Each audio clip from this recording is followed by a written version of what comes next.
llamo Rafael López Guerrero, soy muchas cosas, es decir, no me gusta tampoco hablar de todas las cosas que soy, pero fundamentalmente pues soy un científico con mucha conciencia que dirige un portal llamado starviewerteam.org y otro instituto para el desarrollo de la radiofrecuencia cuántica diferencial, que no deja de ser más que la ciencia de la conciencia. Es decir, pues fusionar de una vez por todas ya la ciencia y el estudio de la radiofrecuencia dentro de lo que es la conciencia del ser humano, ¿no? Para el despertar de esa conciencia. Bueno, pues tenemos un equipo de trabajo precisamente multidisciplinar, es decir, que agrupa un grupo muy grande, muy potente de científicos que no están de acuerdo con la ciencia oficial. Es decir, lo primero que queremos dejar, bueno, pues claro, es que no somos los científicos de organismos oficiales, sino una institución de científicos independientes. Y hacemos investigación científica. En este caso hemos descubierto pues que nosotros podemos determinar, digámoslo así, nuestro destino, en la medida en que hemos alcanzado pues la capacidad de poder conectarnos a través de la radiofrecuencia con el universo. ¿Por qué? Pues porque hemos descubierto que el universo es inteligente. Entonces, si hemos descubierto que el universo es inteligente, nosotros formamos parte de una entidad inteligente superior a nosotros, que es el universo. Y a partir de ahí, pues nos hemos puesto a trabajar desde distintas disciplinas, distintos campos del conocimiento, juntando todas las piezas del puzzle científico que hasta ahora estaban metidas en compartimentos estancos. Y lo primero que hemos descubierto, pues que efectivamente que Dios existe. Eso a mí no me... De hecho, es algo precioso, ¿no? Es decir, que por primera vez se puede decir que Dios existe desde el punto de vista científico y además se puede verificar empíricamente. Y luego además, pues el descubrimiento más importante que hemos hecho es que, bueno, efectivamente estamos hechos a imagen y semejanza de Dios, ¿no? Y a partir de ahí, pues eso es algo que lo podemos demostrar. Y lo podemos demostrar además pues trabajando algo que es muy importante, que son nuestros patrones de radiofrecuencia cuántica diferencial. ¿Y qué es la radiofrecuencia cuántica diferencial? Pues muy sencillo, la radiofrecuencia cuántica diferencial no es otra cosa que los paquetes de datos que nos vienen del universo. Y tenemos la capacidad de emitir y recibir, al igual que el resto de los seres vivos, al igual que el resto de las entidades y seres del universo, esos paquetes con los que el universo se expresa. Y nosotros los podemos recibir y transmitir. Y en la medida en que los recibimos, los transmitimos y los gestionamos de forma eficiente, alcanzamos una cosa que se llama la felicidad. Y bueno, pues ese conocimiento es el que al ser humano le ha sido, digamos así, sustraído. Y bueno, pues es una buena noticia saber que le ha sido devuelto. Vamos a ver. O sea, que somos antenas. Básicamente, entre otras muchas cosas. Y podemos, como antenas que somos, recibir información. Ajá. ¿De dónde viene esa información? Pues esa información viene del universo. Es decir, el universo... ¿Qué es el universo? Pues buena pregunta. El universo es una inteligencia superior. Una inteligencia, un plano de conciencia que a su vez, según la teoría de cuerdas, está dividido en distintos planos. Y cada uno de esos planos es como una rodaja de pan Bimbo. En este caso nosotros pues estamos en un plano del universo, que es nuestro plano multiversal. Y nuestra galaxia, nuestro sistema solar, está dentro de ese plano, de esa rodaja. Y el universo, ese plano, es decir, forma a su vez parte de otras realidades superiores, de otros planos de conciencia superior, y a su vez esos planos de conciencia superior forman parte de otros planos de conciencia superior hasta que se llega a un punto en el que hay una energía. Entonces, esa energía, esos paquetes de datos, esa inteligencia primigenia es la que de alguna manera está ordenando todos esos paquetes de datos. ¿De dónde vienen esos paquetes de datos? Pues de una inteligencia. Esa inteligencia es coherente y esa coherencia hace pues que todo en el universo tenga una lógica. Y nosotros pues tenemos una antena que nos permite recibir esos paquetes de datos que vienen del universo y emitir a su vez paquetes de datos también, sin digámoslo así, enfrentarnos al universo, porque podemos generar nuestros propios hologramas en nuestra vida. Vamos a ver. ¿Y cómo habéis demostrado eso? Pues lo hemos demostrado de una forma muy larga en el tiempo, porque evidentemente para demostrar esto pues ¿Llevas muchos años investigando eso? Pues llevo muchos años desarrollando protocolos de telecomunicaciones, porque una de las cosas que he estudiado es ingeniería de telecomunicaciones. Pero a través de la ingeniería de telecomunicaciones he descubierto que las radiofrecuencias son paquetes inteligentes de datos. Entonces, en la medida en que los paquetes son inteligentes, es decir, los paquetes de datos implican una inteligencia. Cuando tú trabajas con un ordenador, con un emisor y un receptor, y envías un mensaje o envías una información, estás enviando patrones de datos. Esos patrones de datos implican que alguien ha puesto esa inteligencia ahí. Es decir, esa información alguien la ha puesto ahí.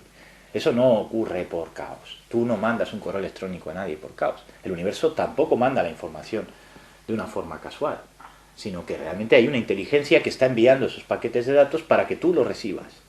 Las plantas reciben una información en paquetes de datos y crecen. Tú recibes una información en base a paquetes de datos e interactúas con tu organismo. Y de hecho, parte de esos paquetes de datos afectan a toda tu física, a toda tu genética y a toda tu bioconfiguración. Es decir, estamos diciendo que a través de esa radiofrecuencia tu ADN se está cambiando. Pero es que no solo es que esté cambiando tu ADN, es que está cambiando todo el universo, porque el universo va cambiando. Y a medida que va cambiando, tú te adaptas a esos cambios que el universo realiza.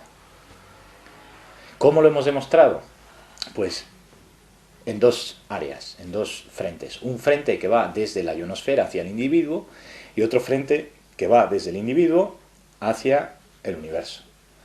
Y en ambos dos hubo un estudio fundamental que fue la resonancia Schumann. El profesor Schumann en 1950 demuestra que los seres vivos necesitamos de la resonancia Schumann y que estas resonancias Schumann están presentes en los rayos gamma del Sol. Por tanto, los rayos gamma no solo son perniciosos, como nos han hecho creer, sino que además también son beneficiosos. Es decir, no podemos separar los efectos positivos de los efectos negativos. Los efectos globales están en los paquetes de datos y nosotros decidimos qué hacer. Y cuando decidimos qué hacer, somos capaces de modificar el ion de calcio. ¿Qué es el ion de calcio? El ion de calcio es la unidad o bit en la que se modifican esos paquetes de datos y se transmiten y reciben en el organismo. Al igual que en los PCs y en las transmisiones de datos en telecomunicaciones se utiliza el bit. En el organismo se utiliza el ion de calcio. Y el ion de calcio se puede modificar. Es decir, las propiedades del ion de calcio pueden cambiar. Y para cambiar hace falta la radiofrecuencia. Sin radiofrecuencia, el ion de calcio no se convierte en un semiconductor. Entonces, ¿qué es lo que hemos descubierto? Pues que todas las relaciones entre las distintas neuronas, entre las distintas células y entre, lógicamente, las reacciones a nivel de nuestro genoma se comunican a través, digamos, del patrón del ion de calcio. Y el ion de calcio está presente en todas esas transacciones y a nivel celular se produce una negociación. Y depende de nosotros, al emitir la frecuencia, al emitir las emociones, al gestionar esas emociones, gestionamos también ese ion de calcio. Y cuando emitimos emociones positivas, nuestro ion de calcio se modifica y los paquetes de datos son armónicos con el resto de nuestro organismo.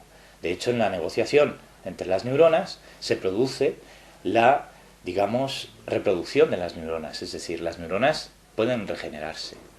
En determinadas zonas del cerebro donde las neuronas no se pueden regenerar, debido a una lesión, por ejemplo, incluso con el tiempo se ha visto que es bastante posible que esa lesión no vaya más. Es decir, pero en general, en el resto del organismo, todos los tejidos nerviosos se regeneran. E incluso en el cerebro cabe la posibilidad, aunque eso sí que no está contrastado todavía, de que esas neuronas se puedan regenerar. De hecho, ha habido casos en los que personas, a través de radiofrecuencia interna, han sido capaces de curar enfermedades. Y esto está presente en la literatura histórica, es decir, no hemos descubierto nada en ese sentido nuevo. Lo que sí hemos descubierto es qué agentes son los que influyen, cómo interactúan y de qué manera nos comunicamos con esa radiofrecuencia, con esos paquetes de datos que emitimos y recibimos desde el universo. Bueno, no sé si entiendo la explicación científica, pero la explicación humana de esto, ¿qué significa? Bueno, eso en términos humanos, pues me has pedido la verificación científica y yo te la doy. Entonces ahora si tú me preguntas, en términos del día a día, ¿qué significa? Pues significa que todos tenemos una máquina perfecta a nuestra disposición, que tenemos que trabajarla. Y tenemos que trabajarla conforme a lo que nosotros consideramos que es nuestra felicidad. Es decir, el concepto de la felicidad y el concepto del amor, entendido no como nada frívolo, es decir, cuando hablo del amor estoy hablando de la sensación del bienestar que te produce una actitud ética hacia la otra persona, una actitud coherente con tu propia... bueno, pues todos sabemos lo que es la sonrisa de un niño, pues cuando vemos que la otra persona es coherente con los patrones de un acto de servicio al otro y percibimos la felicidad en el otro, somos felices. Cuando percibimos que el otro sufre, entonces estamos generando y asumimos el patrón de dolor del otro. Ese patrón de dolor que asumimos del otro y nos causa a nosotros dolor, nos genera una radiofrecuencia negativa que nos modifica el ion de calcio. Es decir, las personas que se dejan llevar de las emociones de ira, de odio, suben sus frecuencias cerebrales y emiten unos patrones que se salen de la gráfica del diferencial. Por eso llamamos diferencial a la relación que hay entre el patrón de frecuencias de la resonancia Schumann y el patrón ionogenomático, es decir, del genoma, de la parte genética nuestra, que viene condicionada por nuestra forma única como individuo dentro del universo. Es decir, cada ser humano tiene su propio diferencial. Y este diferencial, una vez que se junta, que hace un match, digamos, con el diferencial Schumann, alcanzas tu negociación con el universo. Y alcanzas tu punto óptimo en el que realmente experimentas una sensación de felicidad. A ver, el diferencial sería como buscar dónde está el dial de cada persona. Exacto, más o menos. Voy a conectar con el pepito, a ver dónde tiene el diferencial. Por supuesto que más o menos implica eso, pero el diferencial implica más una conexión en la que uno mismo es el proveedor de acceso a esa red. Si te pongo el símil de Internet, en Internet lo que vimos cuando la difusión de Foredi, yo fui uno de los que difundió Infovía en España, lo que veíamos es que era necesario que hubiera un operador, un proveedor de acceso para conectarte a Internet. Es decir, tú podías tener el router, podías tener las comunicaciones, pero si no negociabas con el proveedor de acceso, tú no accedías a Internet. En el caso de Internet, el proveedor de acceso era una compañía, un externo. En el caso del diferencial, nuestro propio proveedor de acceso es nuestra propia conciencia, es decir, es nuestro propio ser. Somos nosotros los que tenemos que negociar a nivel interno con nosotros mismos, con nuestra conciencia, con nuestro ser de luz y reconciliarnos. De ahí que hablemos de reconciliación cuántica. Si no hay una reconciliación, si no hay un teletransporte matricial, es decir, nos teletransportamos al momento en el que todo encaja en nuestra vida, es decir, si no aprendemos a perdonarnos, por así decirlo, en términos lineales, a nosotros mismos y a dejar de ser culpables de lo que en el pasado, de cara a la experiencia del presente y de cara a un futuro, es imposible que consigamos conectarnos con el diferencial, porque no hemos negociado. ¿Y cómo se negocia? Pues la forma de negociar es generando una producción positiva de iones de calcio. No hay otra forma. De hecho, cuando la producción de iones de calcio no es positiva, a la larga degenera en enfermedades, depresiones, conductas compulsivas o incluso reacciones de personas, pues falta de control, llámalo como quieras, pero reacciones adversas en nuestra salud, en cualquier caso. ¿Cómo somos capaces de generar ese ion de calcio? Muy fácil. La forma de generar ese ion de calcio es, desde dentro, empezar a amarnos a nosotros mismos, pero amando a los demás. Es decir, proyectando luz hacia los demás Y, lógicamente, al proyectar luz, al crear luz, estamos generando felicidad. Es decir, si yo no busco tu felicidad, no puedo exigir que tú me hagas feliz. Pero es que el problema es que lo que estamos demostrando científicamente es que cuando estamos generando desgracia o haciendo el mal a los demás, nos estamos haciendo mal a nosotros mismos. Y de hecho nos estamos consumiendo la salud. ¿Qué sucede cuando estamos gestionando mal nuestra energía?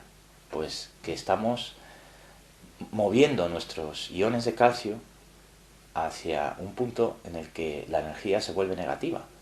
Y esa polaridad negativa lo que hace es inhibir literalmente la producción de nuevos nutrientes para las propias neuronas. Pero es que es más, a la hora de transmitir los paquetes de datos al ADN, el ADN genera, en lugar de las sustancias necesarias, las proteínas necesarias para la modificación, para la configuración genética, nos genera unos tóxicos que nos producen mutaciones genéticas y que pueden degenerar incluso en un cáncer. ¿Por qué altera el pH de nuestro organismo? Y cuando el pH de nuestro organismo se vuelve ácido, entonces podemos desarrollar enfermedades. Pero esto no es nada nuevo, lo que pasa es que no se sabía cómo. Pero lo que es muy importante es que en toda esta investigación hemos llegado a las mismas conclusiones astrofísicos, biofísicos. Hemos llegado a las mismas conclusiones médicos. Hemos llegado a las mismas conclusiones psicólogos. Y, lógicamente, ingenieros de telecomunicaciones. ¿Por qué? Pues porque hemos demostrado que la radiofrecuencia cuántica diferencial se diferencia precisamente en esos patrones que hemos ido perdiendo como civilización a lo largo de la historia y que han convertido en lineal el lenguaje, han convertido en superficial las emociones y han convertido, lógicamente, la negociación celular en algo dependiente de una máquina o de una terapia externa. Y no necesariamente, no necesitamos una máquina que nos conecte a nosotros mismos, no necesitamos realmente más que tener nuestras propias capacidades de desarrollo de nuestro diferencial para poder realizarnos como seres humanos.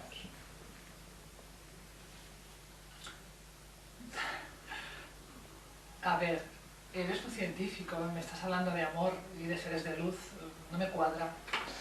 Bueno, cuéntame más. ¿y por qué un científico no va a poder hablar de amor? No estaremos acostumbrados. Bueno, pero dame una razón científica por la que un científico no pueda hablar de... por la que un científico no pueda hablar de amor. ¿De qué amor me hablas? El amor como un patrón de datos que genera bienestar, es decir, que genera un bienestar social. Cuando estudias economía empiezas a hablar de los efectos externos positivos y resulta que se ha estudiado que cuando uno genera un efecto positivo en la economía, cuando uno gana, por ejemplo, una producción de miel fabulosa en un contexto de producción de miel, el vecino, como las abejas van a libar pues esas flores, tiene una producción de naranjas estupendísima. Eso es amor a nivel científico. A nivel científico el amor se expresa generando conocimiento en beneficio de los terceros. Es decir, el hecho de que un científico descubra algo y lo difunda a las personas es un acto de amor, es un acto de creación. Eso es una proyección. Eso hace feliz al científico cuando el resto de las personas utilizan luego esa tecnología, no piensan, cuando tú coges el coche, no piensas quién fue el inventor del motor de explosión, pero sin embargo hubo una persona que una vez se lo representó y en un acto de amor proyectó una divulgación científica que luego otro explotó. El científico nunca es un empresario, nos han engañado. El científico realmente es un científico. Lo que luego haga con su patente o lo que luego haga con su conocimiento ya no es científico. Eso ya es una explotación empresarial, pero no tiene nada que ver con el acto de la creación científica o el acto de la creación artística. El acto de la creación artística es un impulso, ese capital impulso es una radiofrecuencia que sale de dentro y que genera una conexión con unos patrones de datos de una inspiración que viene del universo y que se plasma y se materializa en algo. Bueno, pues lo que estamos demostrando es que todo ese impulso de creación implica necesariamente una relación con nuestro genoma. Pero no solo una relación con nuestro genoma, sino una conducta continua de proyección de felicidad. En el momento en que el individuo alcanza un control de sus propias emociones, un control de sus propios, digámoslo así, de sus propios procesos internos, porque relaja su vibración cerebral y decide alinearse en la frecuencia del universo. Es una decisión de libre albedrío. Es decir, solo cada individuo decide qué es lo que quiere ser, porque habla consigo mismo y con su conciencia, y su conciencia le dice qué es lo que tiene que hacer. Y en el momento en que el individuo se reconoce como un ser de luz, eso es la conciencia, es algo, un patrón que está delimitado en unos, además se puede delimitar matemáticamente en lo que se llama el diferencial Koenig-Guerrero, que son determinados matices de las frecuencias, de las resonancias Schumann, que son únicas para cada individuo, y en función de su configuración, ese individuo puede o no estar más alejado de ese diferencial. Los individuos que tienen conductas alteradas, conductas compulsivas, conductas... te voy a poner un ejemplo extremo, el nihilismo, ¿no? Las personas que son nihilistas, es decir, que piensan que todo es un caos, que todo es la nada, curiosamente tienen una gráfica del diferencial completamente opuesta a las frecuencias Schumann. De hecho, se ha hecho un experimento, en su día fue Michael Koenig, y la gente que estaba desarrollando las tesis de Schumann, de aislar a unas personas en una jaula de Faraday durante un tiempo, y al aislarlas les aislaban también las resonancias Schumann. Y esas personas al cabo de los 3-4 días manifestaban actitudes compulsivas, actitudes incompatibles con la lógica del ser humano. Y terminaban agrediéndose e incluso encontrándose mal, o incluso con ataques compulsivos o ataques epilépticos. Y eso se debe precisamente a que necesitamos ese feedback, necesitamos esa retroalimentación de los paquetes de datos que nos vienen de los rayos gamma. Esos rayos gamma, lógicamente, esto ya se sabía en los años 50, porque cuando se lanzaba a los astronautas al espacio, se les hacían una serie de adaptaciones en los trajes, una serie de adaptaciones a través de esas resonancias en unos aparatitos que se ponían en las naves espaciales. Y de hecho el Columbia o todas estas naves espaciales llevan un emisor de frecuencias de resonancias Schumann, porque fuera de la ionosfera esas resonancias no están presentes. Esto aplicado al ser humano hace, pues lógicamente, que los procesos de negociación, tanto a nivel celular, tanto a nivel neuronal, tanto a nivel de bienestar, pues sean perceptibles claramente, ¿no? Y de hecho, no en vano, se sabe que las personas que han tenido una vida interior más profunda han alcanzado una felicidad, y hay una relación, es decir, has encontrado personas a lo largo de la vida que, con independencia de la vinculación religiosa o con independencia de la vinculación emocional, han sido capaces de alcanzar estados de felicidad. Bien, pues esto a nivel cuántico, en un contexto en el que el universo está cambiando, a nivel astrofísico estamos aproximándonos al centro de la galaxia, se está viendo un escenario cuántico que no se corresponde a la realidad lineal, y que además nos permite percibir esa realidad cuántica a través de una dimensión que es la mente, que no es el cerebro lineal.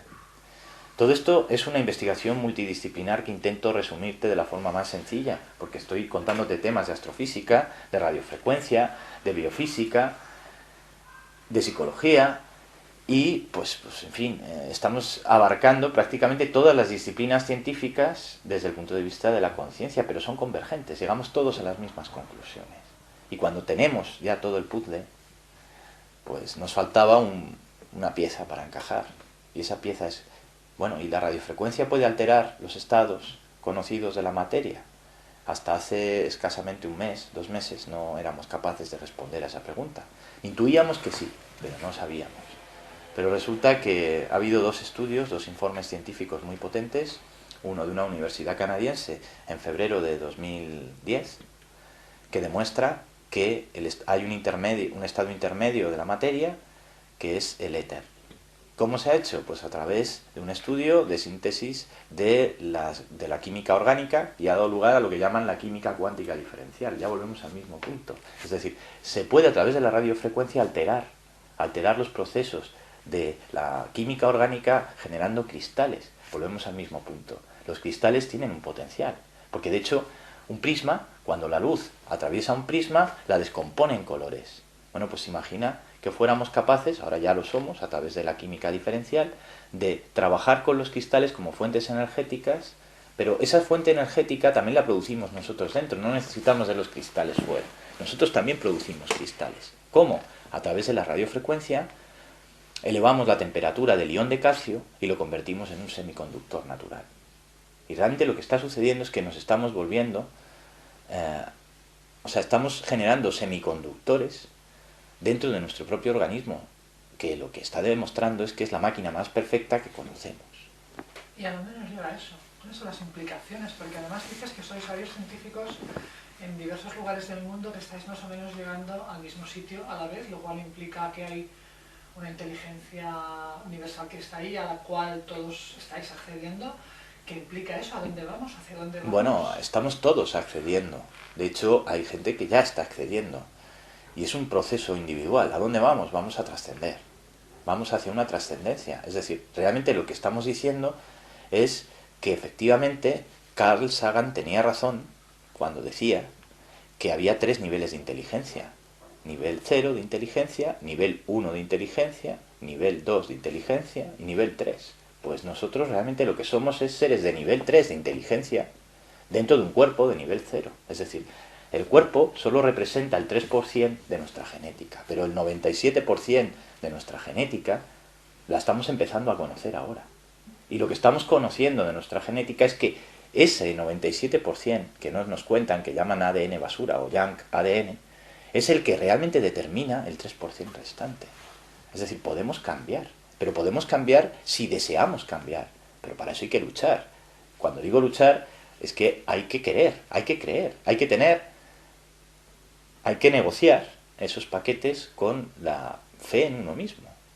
Y parece una tontería, pero si yo no tengo fe en mí mismo, no soy capaz de creer en el otro.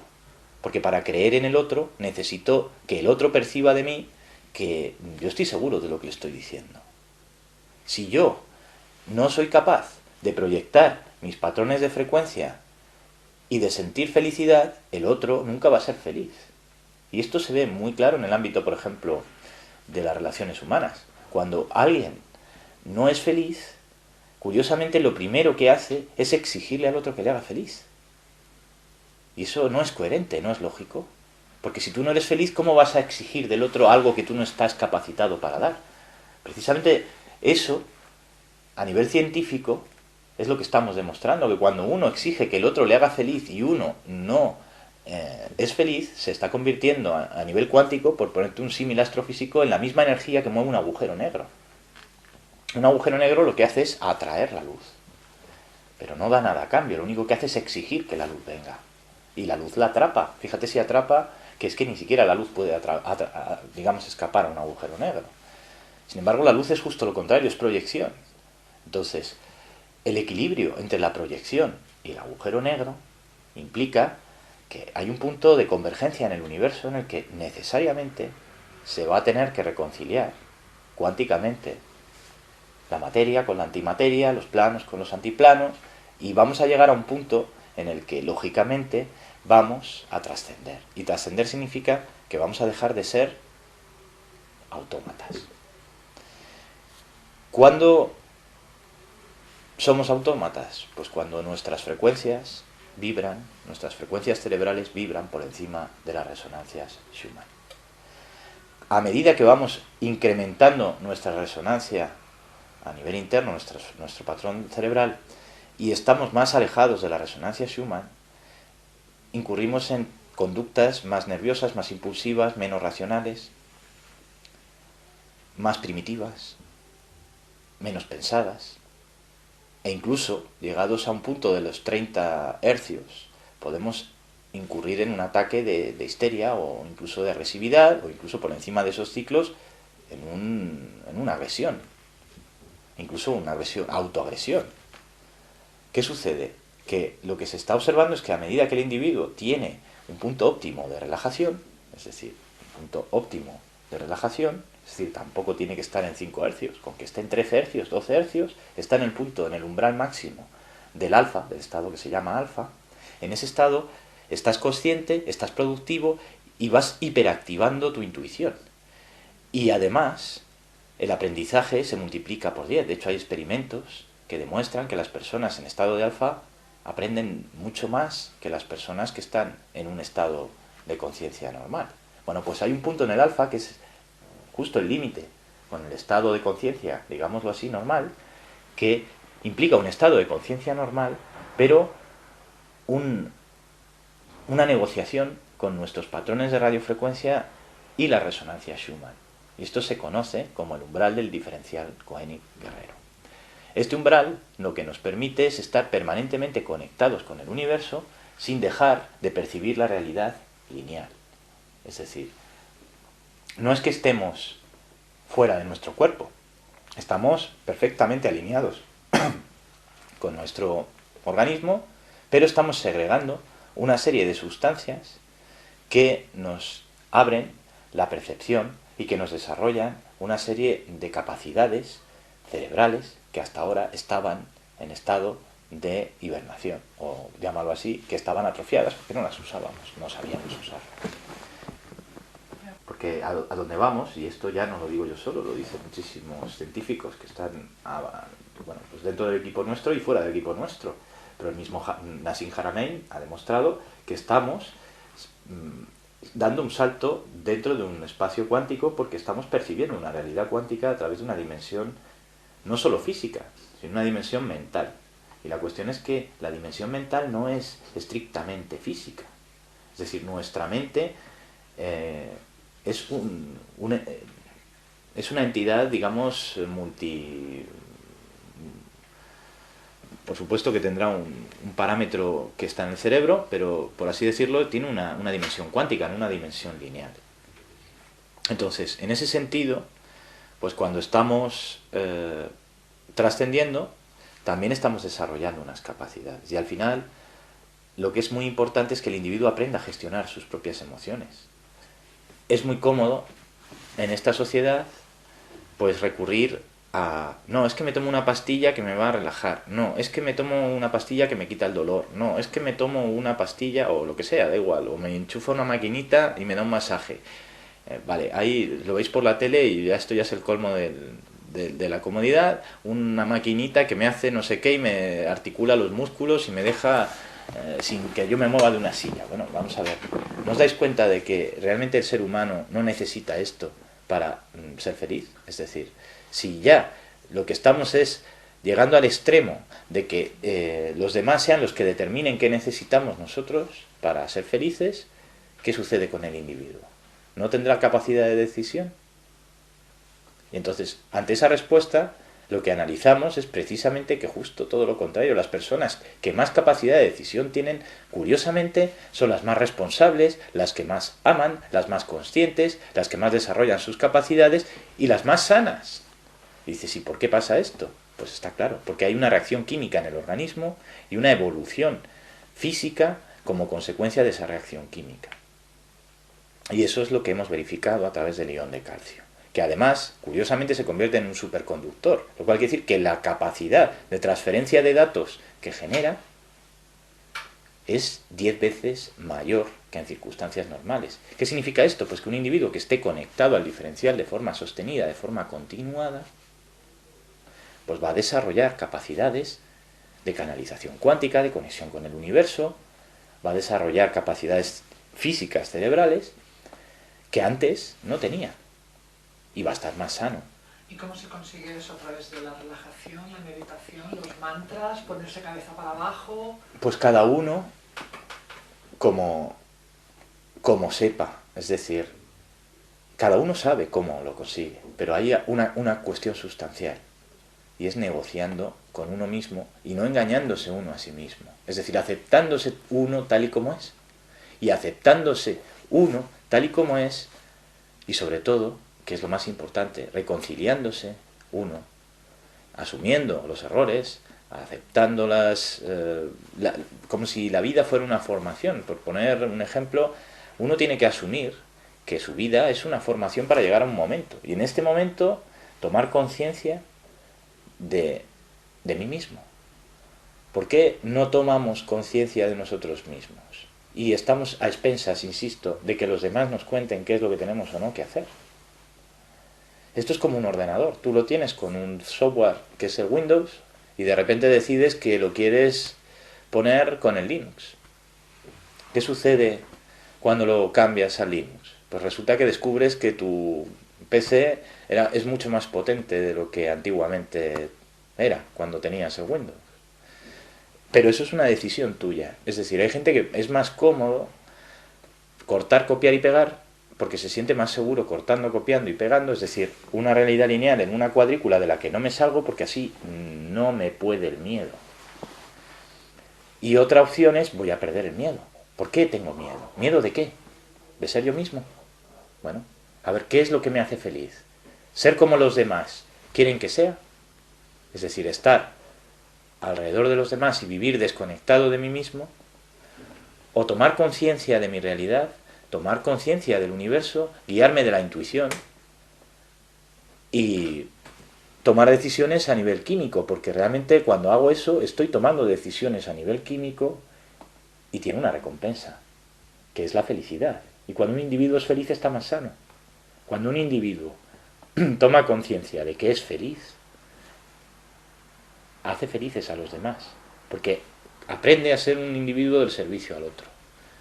Y esa es la consecuencia, pero la causa es un proceso interno de libre albedrío. ¿Todo es mental? Todo es mental, absolutamente todo es mental. ¿Y eso lo ha demostrado la física cuántica? ¿Ha demostrado lo que siempre ha dicho el esoterismo? Es que el esoterismo no existe. El esoterismo es una palabra que se ha inventado precisamente para no hablar de estas cosas. Pero no existe esoterismo.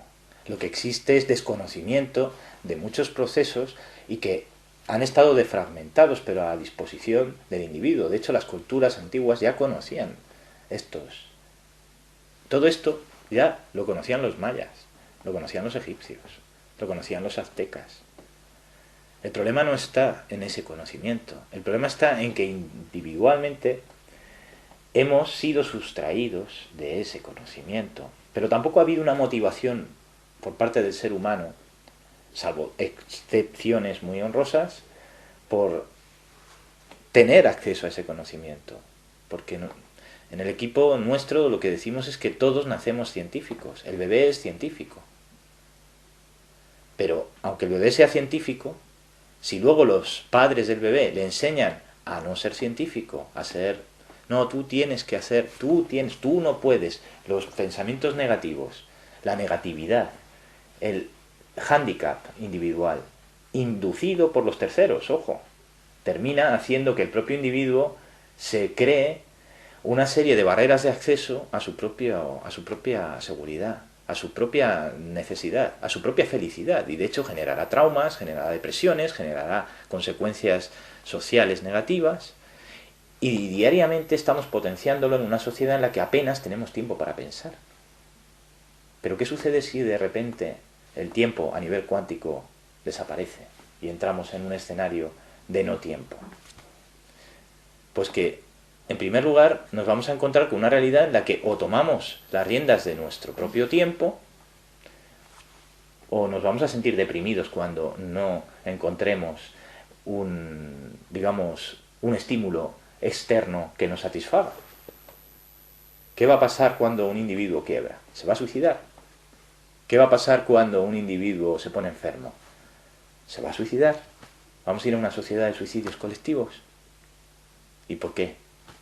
¿No será que es que lo que tenemos es que tomar las riendas de nosotros mismos y empezar a dejar de depender de una serie de servicios que realmente estamos recibiendo y que no nos aportan nada? ¿Nos aportan qué? ¿Qué me aporta el último modelo de Ferrari Testarossa? ¿Qué? ¿Me aporta felicidad? ¿Soy más feliz por tener más dinero? ¿Soy más feliz? Esa es la pregunta que nos tenemos que hacer. Igual hay individuos que son más felices así. ¿Y quién nos ha negado el acceso a ese conocimiento? ¿Por qué no ha interesado que tuviéramos ese conocimiento? Porque el conocimiento te hace libre. ¿Y a quién no le interesa que seamos libres? Bueno, buena pregunta.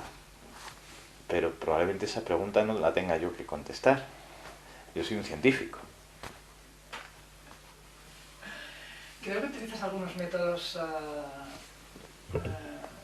para trabajar un poco especiales para ser científico, como lo que se llama canalización, por ejemplo. Cuéntanos un poquito así cómo trabajas de esta manera. Bueno, vamos a ver, no es novedoso que todos los científicos son canalizadores. El problema está en qué frecuencia canalizan. Tú puedes ser canalizador a través de la inspiración. El mismo Kant era canalizador, porque cuando escribió su Crítica de la razón pura hablaba de la intuición. Y la intuición es necesaria en el proceso científico. Si no tienes intuición no puedes ser científico. ¿Pero qué sucede? Pues que hay dos tipos de investigación científica. Está la investigación científica del servicio a sí mismo y la investigación científica del servicio a los demás. El que es científico de la investigación del servicio a sí mismo, pues lógicamente, pues lo único que va a hacer es onanismo científico. El que es científico de la investigación en beneficio de terceros, es decir, de servicio al otro, pues lo que va a hacer es difundir metodologías científicas, estructurar metodologías científicas y los resultados de esa investigación científica ponerlos a disposición de la comunidad. Y ese es el objetivo de un científico, no nos engañemos. Lo que pasa es que nos han contado que el científico tiene que ser un político. Y el científico no debe hacer política ni expresar juicios de valor. Simplemente debe hacer ciencia, verificar ciencia. Y si la ciencia, conjuntamente, por un método de análisis y síntesis, da unos resultados, son los que hay. Y ya cada uno hace con ese conocimiento lo que quiera. Pero ahí ya entramos en otro campo. En sí misma la ciencia no es ni buena ni mala. Son los seres que hacen, que canalizan esa energía hacia un lado o hacia un lado erróneo. Es decir, esa canalización energética es la vibración de la luz o del agujero negro. El que es agujero negro no proyecta luz. El que es luz crea. Y si me preguntas ¿qué, en tu opinión, es un buen científico? Pues uno que crea. Porque el que crea, genera. Y el que genera, materializa. Y eso es canalizar. No se puede generar nada que no se haya canalizado. Porque son paquetes de datos que vienen del universo. Y esos paquetes de datos son los que expreso y materializo. ¿Qué más hay en el universo, aparte de nosotros, los humanos? Pues, ¿habéis tenido contacto con evidentemente sí, pero de hecho hay una decisión en la ONU que ya reconoce la existencia de inteligencia extraterrestre y es la decisión 33/426 que invito a la gente a que se la lea, porque no se puede hablar de estos temas sin previamente haberse leído. De hecho hay una disciplina científica que se llama exociencia y que precisamente se dedica al estudio de este tipo de realidades, porque vamos a hablar de realidades, no de anomalías. Lo que es presuntamente absurdo es entender que estamos solos en el universo, cuando somos solo una milésima de micronésima de un granito de arena. Es muy soberbio, muy poco prudente y muy poco inteligente decir que no hay vida inteligente. De todas formas, por si alguien, para los escépticos que están escuchando, pues uno de los físicos más importantes del mundo, en este caso, pues por lo menos uno de los físicos más premiados del mundo, que es Stephen Hawking, ha dicho abiertamente que la inteligencia extraterrestre existe, pero ha emitido un juicio de valor, cosa que no corresponde a un científico. Un científico nunca debe decir si la inteligencia extraterrestre es buena o es mala para el ser humano, porque un científico no puede expresar que esa inteligencia es mala para el ser humano. Le corresponde verificar matemáticamente o cuánticamente, por cualquier metodología, incluso por la inducción, si esa realidad es así. Pero lo que no puede hacer un científico es emitir un juicio de valor. Pero efectivamente existe inteligencia extraterrestre. Y sea buena o sea mala, existe. ¿Tú has tenido algún contacto? Yo sí. ¿Nos lo quieres contar? ¿O no viene al caso? Prefiero no hacerlo. Prefiero contaros la evidencia empírica. Pero, insisto, creo que en estos momentos estamos en un punto en el que toda la información está disponible, todo el mundo tiene todos los parámetros para sacar juicios de valor, y a partir de ahí corresponde a cada individuo tomar la responsabilidad de su libre albedrío. Esa responsabilidad es individual y no corresponde a los científicos, ni siquiera a los políticos, sino a cada ser humano. Y eso es algo que cada ser humano no va a poder esquivar, porque ya están todas las fichas del tablero de ajedrez encima de la mesa. Cuéntame esto de que vamos hacia el sol central de la galaxia. No entiendo tampoco lo del cinturón este de fotones, qué significa, no sé si está relacionado o no.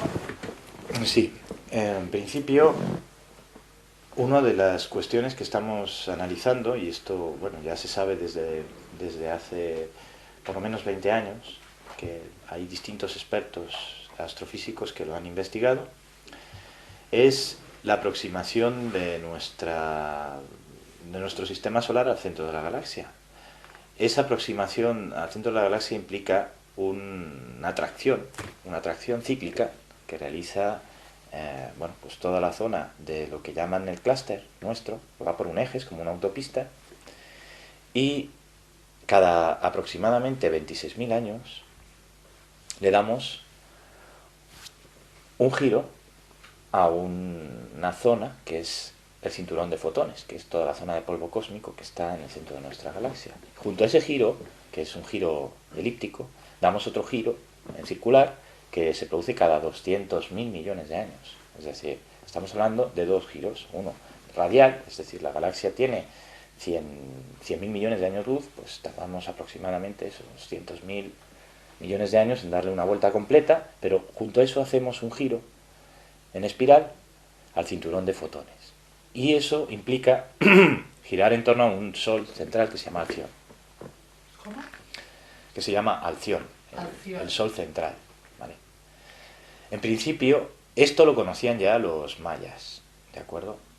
Y hasta hace muy poco, esta información pues estaba defendida por varios astrofísicos importantes, entre ellos uno es el doctor Paul Laviolette, que hizo 20 predicciones sobre su teoría del cinturón de fotones. Esas 20 predicciones que hizo se han cumplido 15.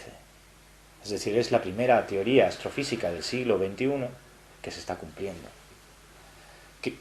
¿Qué implicaciones tiene? ¿Qué es el cinturón de fotones? El cinturón de fotones, por así decirlo, sería la zona próxima al centro de la galaxia, y para que lo entiendan la gente no puede imaginar la galaxia como algo plano, no se puede imaginar la galaxia como algo que es estático y plano. Igual que nosotros estamos girando alrededor de una estrella que es el Sol a su vez está girando en la galaxia y a su vez una serie de envolturas dinámicas en un entorno en el que tampoco hay exactamente una estructura llamada vacío. Está lleno de eventos cósmicos como polvo estelar, supernovas, púlsares, está lleno de otros objetos estelares de distinta magnitud, enanas marrones, enanas rojas, materia exótica incluso. Hay una serie de partículas, objetos que están ahí y que están en una zona alta y densamente poblada. Por poner un símil para que la gente lo entienda, es como cuando vienes de una ciudad que es pequeñita y atraviesas un campo, es decir, una autopista en la que no hay población, y de repente llegas a un área metropolitana de la gran ciudad. Te encuentras de repente pues que aquello ya está muy densamente poblado y hay mucho tráfico y bueno, pues estamos todos ahí, ¿no? Entonces, a nivel cósmico está pasando exactamente eso. ¿Y qué sucede? Pues que eso tiene una serie de eventos a nivel espacio-tiempo, a nivel de curvatura precisamente del espacio, del tiempo, del cambio de plano, del eje galáctico. Pero lo curioso es que los mayas esto ya lo sabían.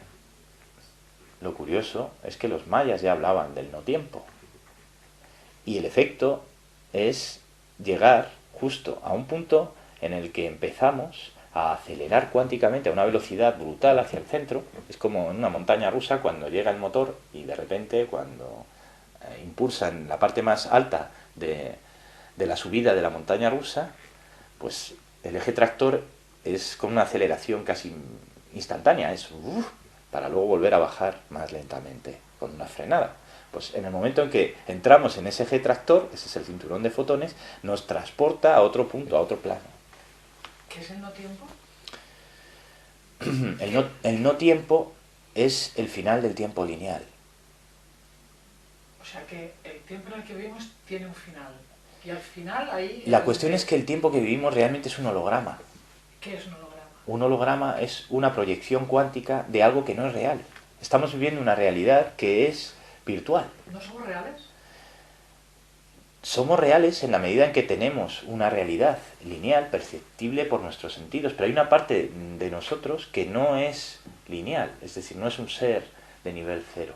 Es una inteligencia de nivel 3 que ha decidido venir y ocupar un cuerpo de nivel 0 como las personas que van a una zapatería y eligen unos zapatos. Pero realmente la persona no es el zapato, sino lo que va dentro. De alguna manera lo que estamos descubriendo es que nosotros tenemos dentro una conciencia. Esa conciencia, o ese alma, o llámalo como quieras, Descartes lo llamaba alma, bueno, pues llamémoslo alma, pero de antiguo se hablaba del alma, de la conciencia, se ha hablado de muchísimos términos, pero a nivel científico está muy claro que lo que tenemos es un ser de luz. A nosotros nos gusta hablar de seres de luz porque hablamos de radiofrecuencia, y cuando hablamos de radiofrecuencia estamos trabajando con los patrones de la luz. Entonces, somos un ser de luz que ocupa una materia física. ¿Con qué intención? ¿De aprender? Ahí me entras. Ahí no voy a entrar. Y vivimos en un holograma. Pero sí te voy a decir una cosa. Es decir, una visión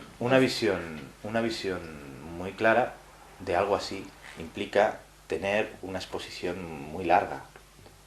Entonces surgen muchas preguntas, pero la calidad no está en las preguntas que surgen, sino en la medida en que esas respuestas ya nos dan otras respuestas. Es decir, hace poco hubo un filósofo muy conocido, a mí me gusta mucho Kant, insisto, porque decía que el hombre más inteligente o el ser humano más inteligente no era el que hacía muchas preguntas, sino el que sabía todas las respuestas antes de que se formularan las preguntas, es decir, la intuición.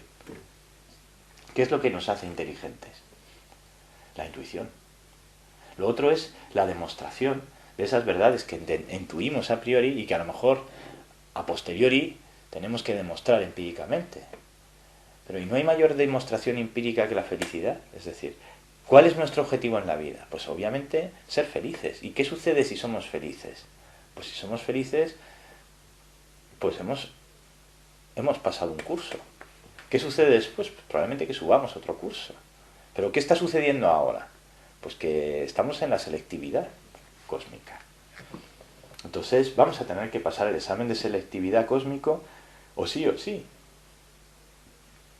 Y eso no implica para nada que haya ningún desastre, ni ningún evento en el 2012, ni ninguna de esas cosas que se comentan cuando se habla de lo nuevo, porque de alguna manera el ser humano, una de las cosas que le causa más parálisis es el miedo. Bueno, pues hay que perder el miedo a crear, porque el miedo a crear lo que hace es parar, o retroceder, o hacer retroceder. ¿Qué sucedió en la Edad Media? En la Edad Media hubo una inquisición, hubo una censura, hubo una serie de eventos que impidieron que el ser humano evolucionara. Pues esto está sucediendo ahora mismo vivimos en una edad oscura, profunda. Y esa edad oscura, profunda, ya es un holograma también. Es decir, esa realidad es un holograma, ya no existe. Porque desde el momento en que estamos creando otra nueva realidad, la realidad anterior ha dejado de existir. Y tenemos la capacidad para generar ese holograma de forma cuántica. ¿Cómo?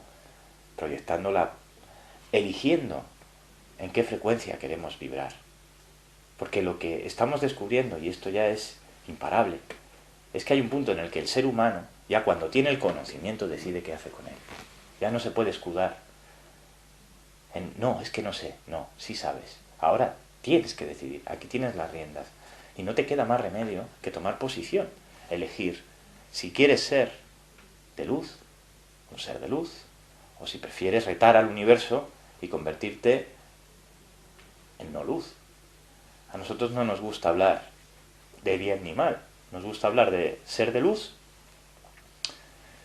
y bueno, pues nos gusta hablar de los que no son seres de luz o los inversos, ¿no?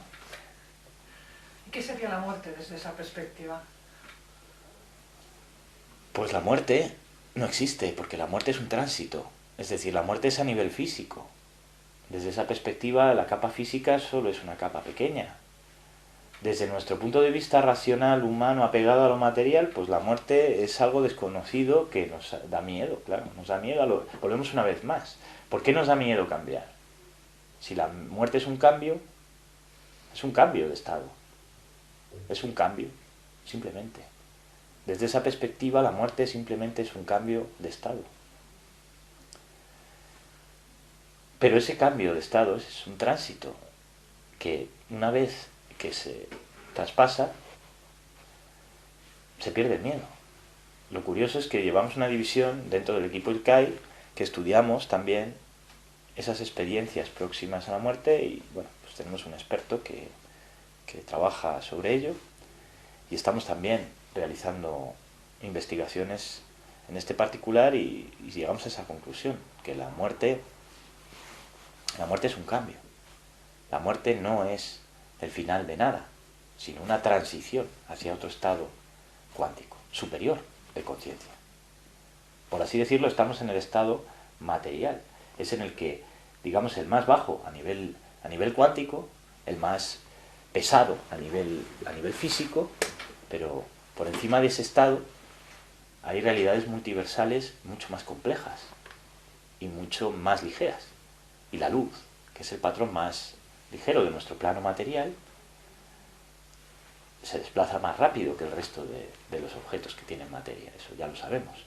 Pero a su vez hay eventos más ligeros todavía que la luz, como la radiofrecuencia cuántica diferencial, que son paquetes de datos que vienen estructurados y que viajan de manera que pueden curvar el espacio-tiempo. Como los agujeros de gusano. Los agujeros de gusano también pueden curvar distintos planos del espacio-tiempo. Y la materia exótica está en otros planos también y tienen esas propiedades, ¿no? Pero nosotros lo que estudiamos son las interacciones débiles. A nivel científico es lo contrario justo de las interacciones fuertes, es decir, no nos interesan los agujeros negros. Preferimos estudiar la luz, el electromagnetismo. ¿Qué son las interacciones débiles? ¿Eso? Básicamente eso. Entonces no hay motivos para tener miedo a nada. Pero miedo, ¿por qué hay que tener miedo? La gente tiene miedo. ¿Pero miedo de qué? A cualquier cosa, antes de no pagar la hipoteca, a morirse, a que se acabe el mundo, a una enfermedad. ¿Y por qué tener miedo y no tener amor? Porque quizás nos han enseñado a tener miedo. Pero efectivamente, ¿y por qué tenemos que seguir apegados a lo que nos han enseñado y no podemos ser nosotros mismos cuando ya tenemos la información? Bueno, pues por eso te estoy entrevistando. Para que nos lo cuentes.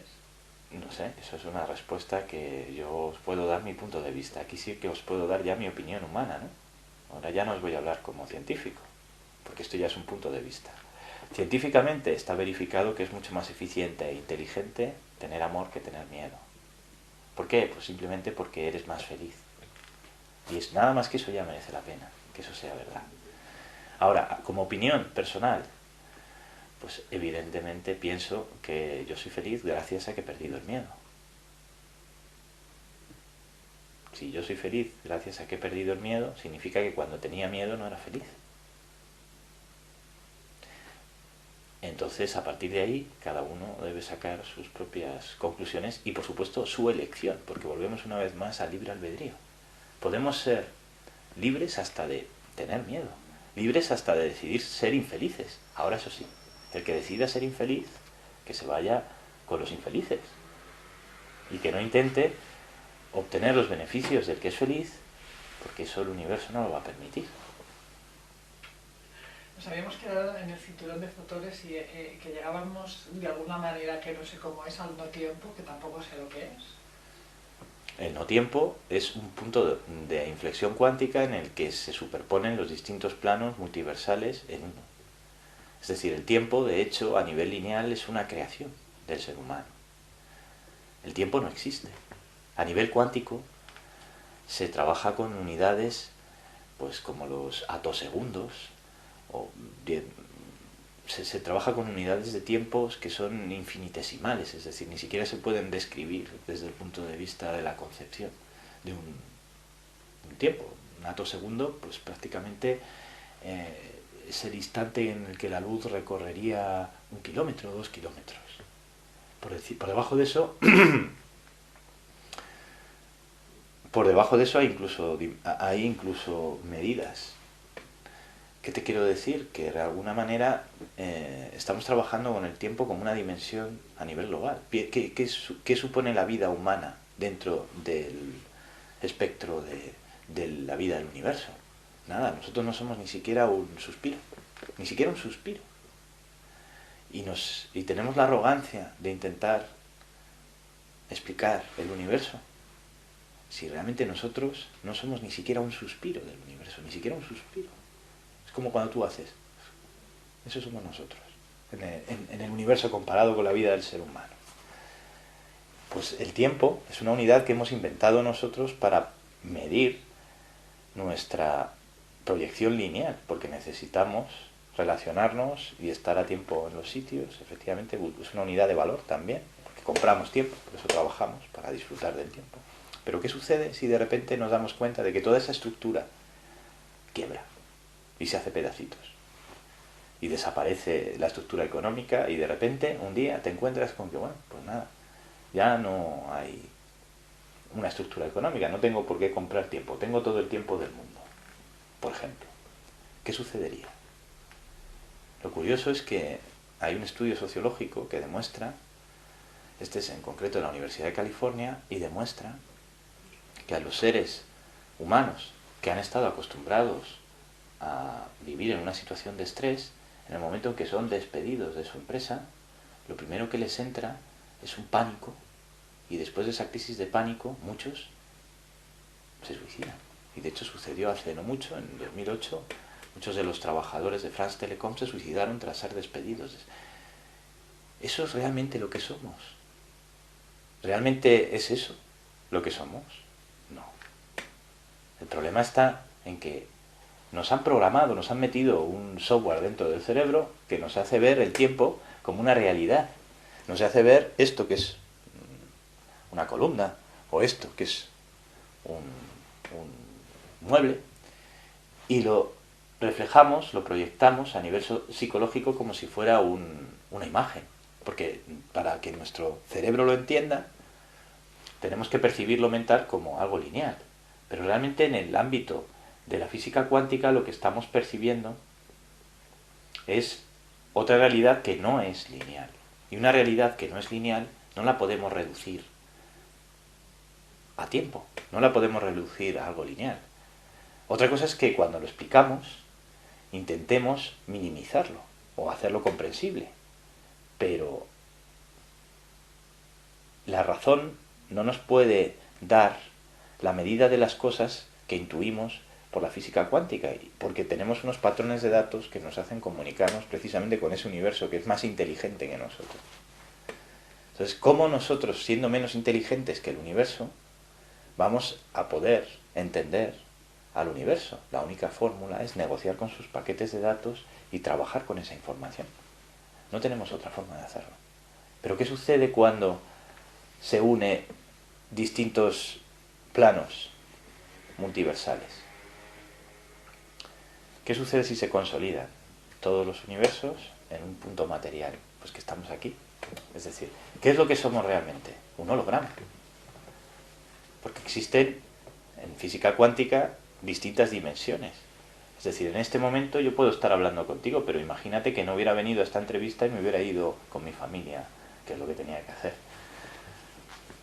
Pues no estaría aquí, no estaríamos grabando ni manteniendo esta conversación. Hubiera cambiado el curso de los acontecimientos. Porque a lo mejor tú no puedes publicar eso, o a lo mejor lo publicas y no sabes qué reacciones va a tener, o yo lo publico y no sé qué va a pasar. Pero fíjate cómo estamos interactuando en el tiempo. Estamos cambiando el curso de la historia. Y esto es una decisión, en este caso mía. Pero si tú publicas eso, es una decisión tuya. Y a su vez una decisión tuya y mía genera un holograma. Y eso es un holograma, eso es una creación. Eso cambia. Luego no hay tiempo. ¿Qué es el tiempo? ¿El tiempo tuyo, mío, de quién? Es una pregunta. ¿Y Dios? ¿Quién es? Pues un individuo muy inteligente. No, yo no lo llamaría un individuo, yo lo llamaría una energía. El individuo es una representación que hacemos los seres humanos, una vez más, porque necesitamos representarnos con una imagen, algo que es una energía, pero evidentemente es, llamémoslo, un conjunto de energías muy inteligentes que son capaces incluso de generar un holograma cuántico en el universo y hacer que nosotros podamos ser una realidad. Eso es para mí. Y a nivel científico, pues evidentemente es algo que un científico humilde como yo, lo único que puede es verificar y certificar su existencia, pero no explicar, porque mi mente racional humana no alcanza a explicar qué es Dios. Pero lo que no puedo hacerlo es negarlo. Sobre todo porque los indicios que tengo a nivel científico me hacen ver que efectivamente es necesaria esa energía para que exista el universo. El universo no es un caos, el universo es inteligente. Y lo que hemos demostrado es que si el universo es inteligente, desde luego hay seres mucho más inteligentes que nosotros, y por encima de esos seres más inteligentes que nosotros, evidentemente hay una energía que es Dios.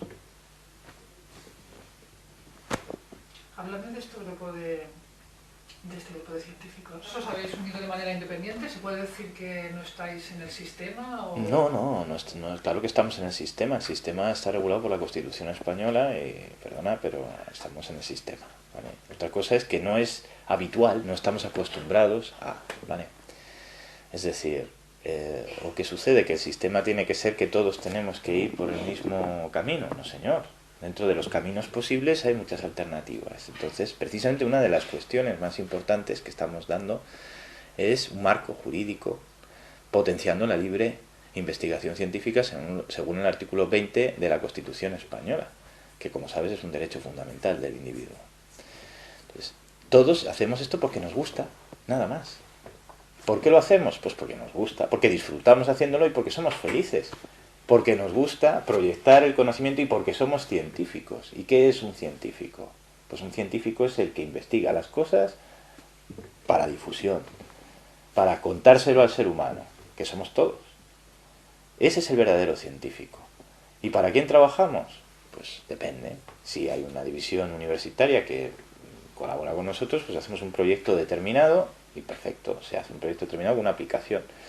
Si queremos hacer un marco de referencia, una revista de distribución científica, hacemos una revista de distribución científica. Si queremos hacer un congreso, pues exponemos los datos en un congreso y a partir de ahí las aplicaciones que utilicemos como un instituto privado de investigación, pues hombre, resulta que en este momento en España es importantísimo que las empresas no solo sean empresas de contenido mercantil, sino que siendo una estructura mercantil utilicen innovación. Es que curiosamente España adolece de empresas de innovación.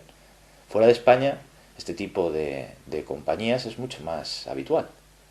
En España es exótico porque tenemos la tendencia a pensar de que o se es funcionario, o se es profesor de universidad, o o se trabaja por cuenta ajena, pero la iniciativa propia de innovación y de investigación en el marco de las OTRIs, se llaman OTRIs, Oficinas de Transferencia de Investigación o Innovación Tecnológica, está encajada en un marco legal que se llama el ENFOD, Nuevas Formas de Organización de la Transferibilidad. Y eso es una de las prioridades que ha firmado España en el Comité de la Unión Europea. En concreto, está metida en el grupo temático 3. De hecho, hay una iniciativa pública que directamente ruega a las empresas que por favor hagan esto. Otra cosa es que las empresas no lo hagan. Así que bueno, un poco pues te cuento qué es la iniciativa pública que tenemos. En este caso es pública en la medida en que, aunque sea una empresa privada, estamos dando cobertura a distintas líneas de investigación de distintas divisiones de universidades que de otra manera no podrían salir porque no tienen el marco jurídico de referencia para hacer producción de cosas, porque están jerárquicamente a lo mejor mal organizados o porque simplemente no tienen presupuesto para hacer investigaciones, ¿no? ¿Hay alguna cosa que no te haya preguntado que quieras, que creas de especial interés de comentar, de decir, de divulgar? Bueno, pues sobre todo una, y es que tenemos una oportunidad única en este momento en España para poder realizar innovación. Y invito a las personas que tengan proyectos, que tengan iniciativas científicas, a colaborar en grupos de trabajo que permitan el capital impulso, porque la única forma en la que vamos a poder impulsar un país que tiene, por desgracia, cerca de 5 millones de desempleados, estamos hablando de un país desarrollado del mundo con el mayor desempleo posible, es a través de la iniciativa privada. Y la única forma de, bueno, pues oye, en lugar de estar protestando porque no estoy o no considero o no consigo, pues oye, es más bonito decir, bueno, venga, vamos a negociar con nosotros mismos, vamos a intentar trabajar, vamos a intentar hacer innovación. Y eso es algo que a las empresas en España les cuesta mucho. Yo reconozco que también hay una serie de trabas administrativas, pero una vez que se vencen esas trabas administrativas hay un marco jurídico que viene dado ahora por la modificación de la ley de colegios profesionales, que es muy importante, y también hay un marco de innovación que viene dado pues por la relación universidad-empresa, que es prioritario, o sea, ahora mismo es un marco de referencia prioritario, lo que llaman las relaciones entre las empresas privadas y las universidades, sean públicas o privadas, a través de departamentos, divisiones de investigación. Y en ese sentido, el artículo 20 de la Constitución dice que, señores, vamos a investigar, vamos a hacer ciencia. Y a la gente en este país le cuesta mucho hacer ciencia. ¿Hasta dónde piensas llegar? Pues no sé, tal vez hasta el infinito y más allá. Tengo una cosa que añadir. Hay alguien a quien aprecio mucho y me ha pedido que haga una cosa y bueno, pues lo voy a hacer, fíjate, a lo mejor resulta que no nadie se le ha ocurrido como científico hacerlo, pero lo primero que quiero hacer en nombre de todos los científicos y no científicos, pero españoles varones, ¿vale? Es decir, que se pide perdón a la mujer. En este país por lo menos yo lo voy a hacer. Porque creo que la iniciativa científica femenina, o no científica, me da igual, pero que en este país se escucha más a los seres del género masculino que a las mujeres. Y vamos a vivir una época en la que va a haber más mujeres en términos de responsabilidad, porque van a ser más responsables y van a tener más capacidad para encontrar su diferencia, a menos que el resto de mis congéneres desarrollen algo que se llama la sensibilidad, y por sensibilidad pues yo creo que estamos en deuda con la mujer y debemos pedir una sincera disculpa, ¿no? Y creo que esto me corresponde a mí decirlo como individuo del género masculino, sin por ello dejar de ser más masculino, ¿no? Ser más sensible no significa ser menos inteligente, o ser más sensible no significa tener más criterio o menos criterio, y por supuesto ser más sensible no significa ser menos hombre, sino más bien todo lo contrario. Entiendo que en esta nueva era va a haber que reconciliar antiguas hachas de guerra, y la única forma de llegar a reconciliar el diferencial es reducir en general el incremento de violencia que hay en la sociedad y por supuesto empezar a querer un poquito desde las instituciones privadas y públicas a la mujer. Debo decir que entre nuestras filas del IRCAI pues tenemos grandes cerebros que son del género femenino, y en este momento pues puedo decir abiertamente que nos sentimos pues muy orgullosos de que eso sea así. Nada más, cerraremos.